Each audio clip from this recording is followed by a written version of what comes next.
Okay, ito umaga po. Dito tayo ngayon sa tabing dagat ng Tansa. Po kaya, afternoon na po. Wala po. Wait lang. Cut. Go. Yeah, what's up guys? Ito kami sa tabing dagat ngayon. Para mag-swimming pero meron kami nakikita isang interesting people. Si Kuya na isang veterano sa Dikya. Kuya, matagal na ba sa Islam to? Matagal ka na? Matagal na po. Matagal na. 3 years old pa lang ako, nasa tabing dagat na At ako. grabe, 3 years old pa lang. Ibig sabihin, ganyan pa lang sa kaliit. Lumalangoy na siya. Interesting.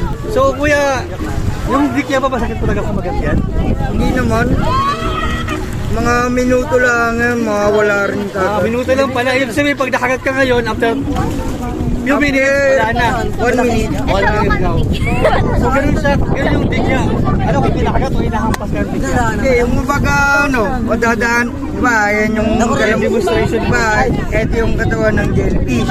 Ito, halimbawa yan, ito yung Pwede sa mga demonstration. halimbawa yan, ito yung katawan ng jellyfish.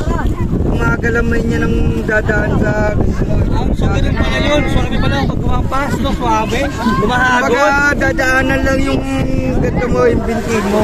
Lumahagod pala yung jellyfish sa paa natin, no? Kuya, Dadaanan lang yung binti mo. ikaw kaya parang sa kanta kadaan mo kanina. Parang veterano na siguro sa jellyfish, no? Parang buhay niya yung jellyfish, eh. Parang kung sa ating tayo na ng jellyfish, parang mahapdi. Sa kanya, chill na lang. Kapag dadaan pa nga kinakain ko pa nga yan eh. Kinakain pa. Ibig sabihin, pagdaan.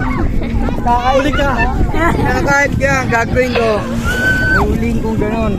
Ako sabay gagawin ko. Gagayatin yan. Gagayatin pa nga kapatid, gagayatin pa. Gagayatin yan ng maliliit. Ano kasi Sabihin, luto pa? lalagay ko naman yan ngayon sa suka. Suka mga kapatid, suka.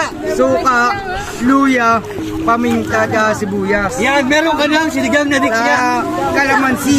Lamansik. Yun ang tinatawag na kinilaw na salabay. O, diba? Pagka sa madaling salda, tinatawag na kinilaw na kilawing jellyfish.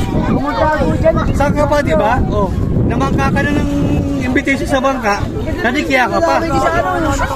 Di ba ang galing?